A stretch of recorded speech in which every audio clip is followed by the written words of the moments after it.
Hello and welcome to Location.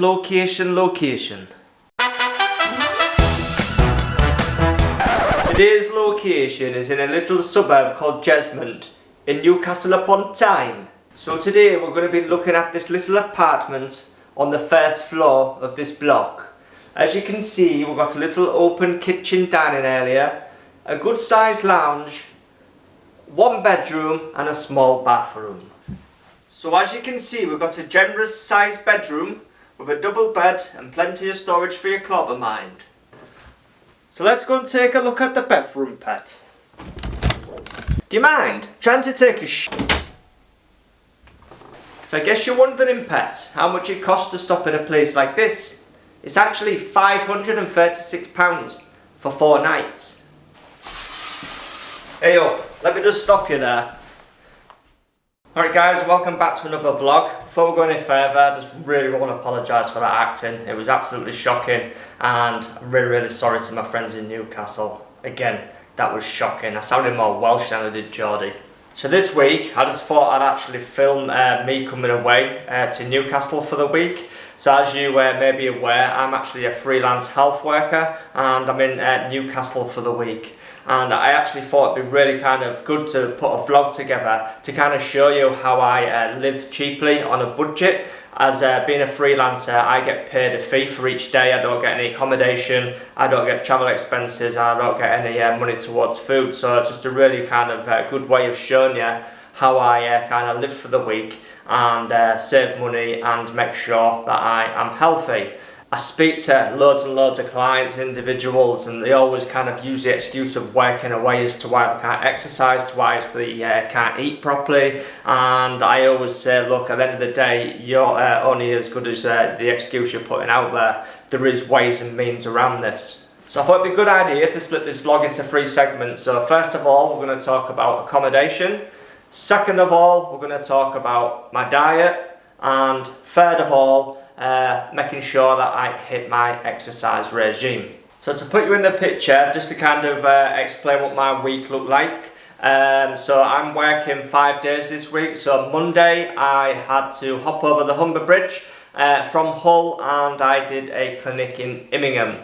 I then made sure I then spent some time with family because it's really important to me that I spend as much time with my girls as much as possible before I then headed over to Newcastle. So for the rest of the week, Tuesday, Wednesday, Thursday, Friday, I had 4 separate clinics in 4 separate locations. So it was important for me to find accommodation pretty much in the central of all of that. So I've got no more than kind of 40 minutes to travel and also that I am close to my gym. So one thing that I like to do is actually try and hire an apartment for the week rather than a hotel.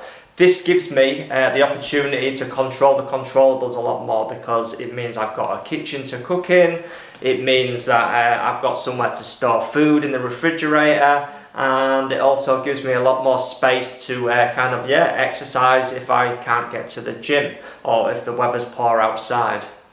So at the beginning of the video, Geordie Craig, Welsh Craig, was trying to kind of explain about this apartment. It was just a little bit of fun for myself there. But in actual fact, you might be thinking, well, hotels are a lot cheaper than an apartment. Well, if you're savvy about it, I can assure you they are not. So actually, when I first found this apartment, it was advertised on booking.com. You can use things like Airbnb and things like that, but this was on booking.com and it was advertised 2 weeks ago at £536. Now, my top tip is to try and use booking.com all the time because what you can then do is build up your tiers to level 3, and once I've now got to level 3, the actual cost to me was £399 and that was up until about 4 days ago. However, what you want to be doing is waiting until the very last minute because what they do, if they can't sell out that apartment for that week, they end up cutting costs on there. So you can actually save yourself an absolute fortune. So I actually paid £204.48 for 4 nights. So if you kind of like break that down into 4 nights, that's £51 a night. I guarantee you are not going to find a decent hotel any cheaper than that. Now I know a few of you might be thinking that's a risky strategy, so the best thing to do is actually find around 4 places and then just hope that one of them doesn't sell out before you're ready to make your trip across.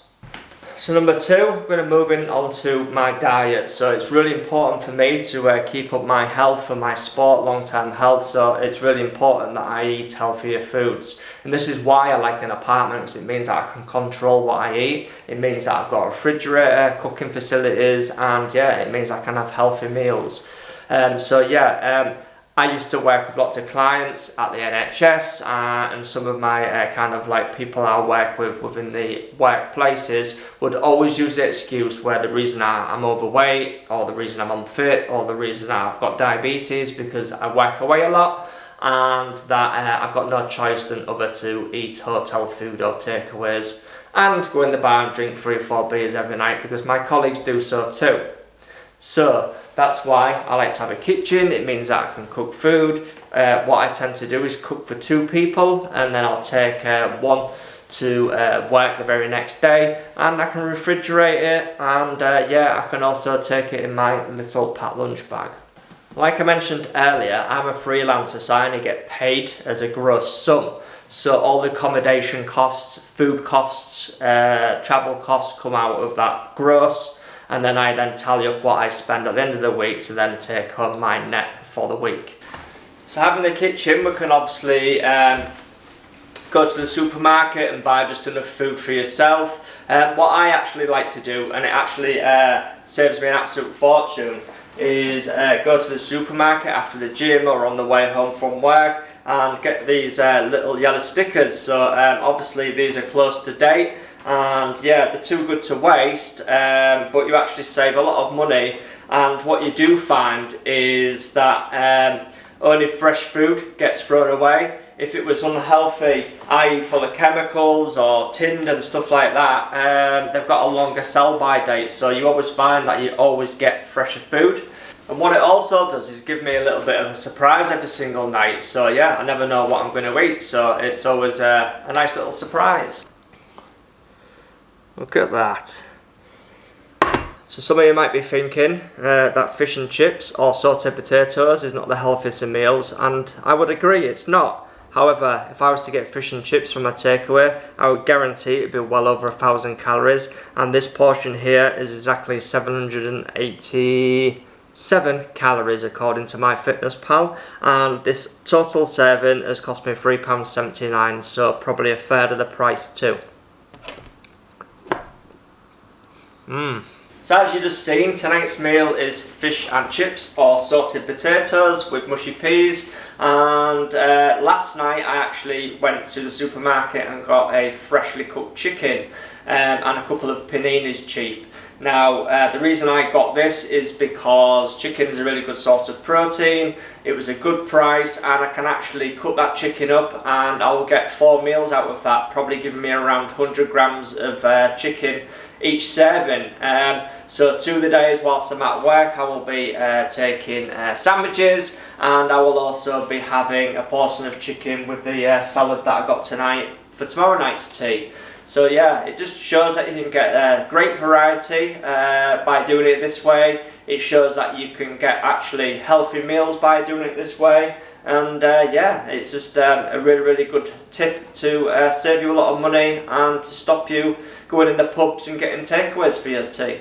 So another top tip is my little bag of tricks here. So I actually bring away with me a bag which is full of things like dried goods. So it's got things in here, carbohydrates, it's got my cereals, breads, potatoes, it's got some tinned proteins, it's got some sports nutrition, and some jarred things like some tomato, some peppers, and other bits and pieces like that, teas and coffees obviously.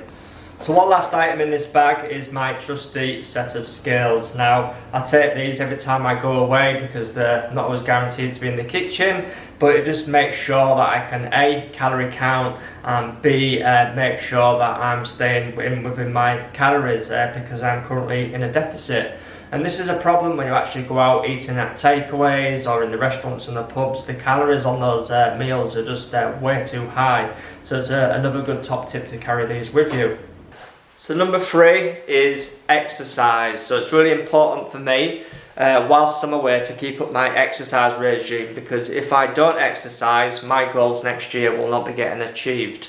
And this is why I like to kind of also get an apartment. It gives me the option to use the floors if I want to do a little bit of yoga, or if I want to kind of like get YouTube on here and do like a fitness class online. It means that I can do that. I mean, to be fair, you can do that in a hotel room as well. But this is where my top tip comes in.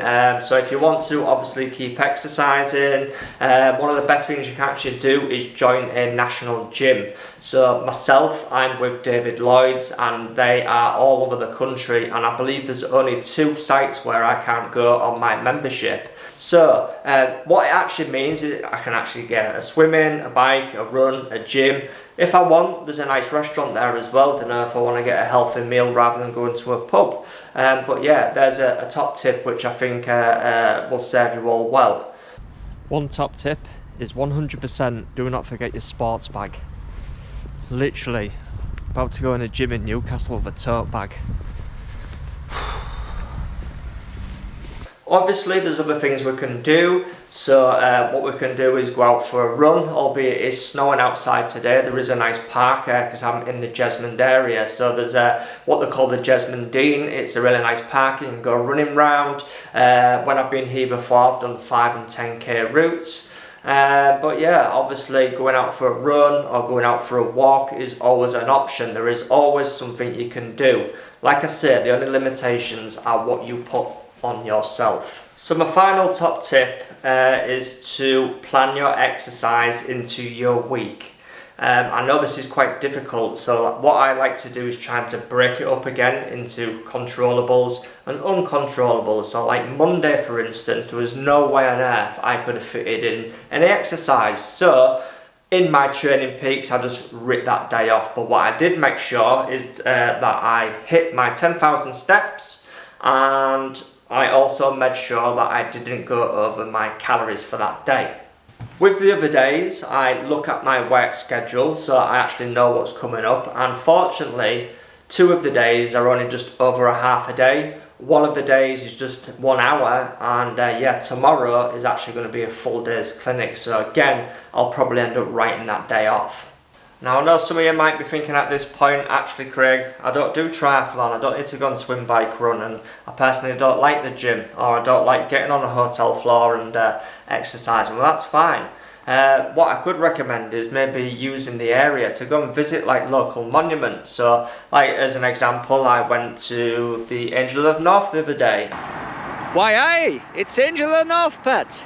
And last time I was working in Middlesbrough, I had a walk up to the top of one of the mountains there. So you could always just use your time away to actually go and visit the area, and in the meantime get your step count up, which is always a bonus. So just to summarise, I think the message I'm trying to get here is try and control the controllables and let the uncontrollables worry about themselves. Thanks for watching, guys, and please like and subscribe. It means a lot to me, and yeah, let me know in the comment section if this really helped and opened your eyes a little bit to working away, and please let me know if there's anything else that you want me to cover. Thanks again.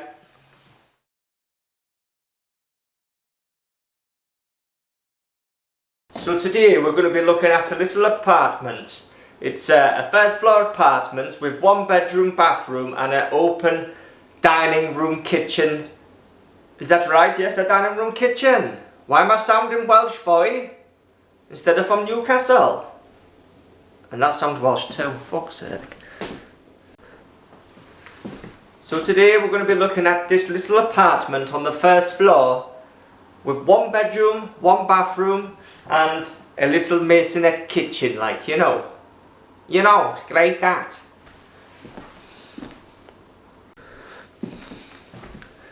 So today we're going to be looking at an apartment, a 1 bedroom, 1 bathroom, open kitchen, living room, dining area. Sounded fucking Welsh then, boy.